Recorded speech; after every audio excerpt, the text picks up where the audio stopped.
Hello friends, welcome to my YouTube channel. In this video I will show you how to use SUMIF function in Excel. So if you want to learn how to use SUMIF in Excel, this video will show you how to do it. Here you will see I have two examples and two for you.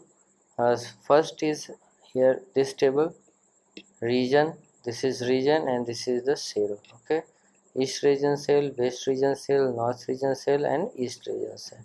So I want to only sum if there is a condition in sum or in adding something in Excel. You have to use SUMIF function. Okay, so I want to only sum of east region cell, so I have to use SUMIF function. Okay, so equals to SUMIF, then it will ask for range. Here you will see it is asking for range, so you have to just select whole table. Now it is asking for criteria, so I want to calculate east region, so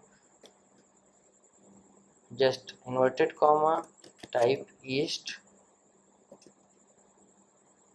then inverted comma close comma sum range, so this is the sum range. Now bracket close.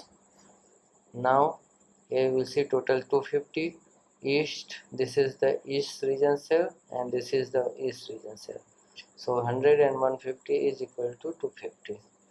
Now the second example is here. I have two student number, maths and science. I want to add only John's number. Okay, so you have to use, if there is a condition you have to use sum.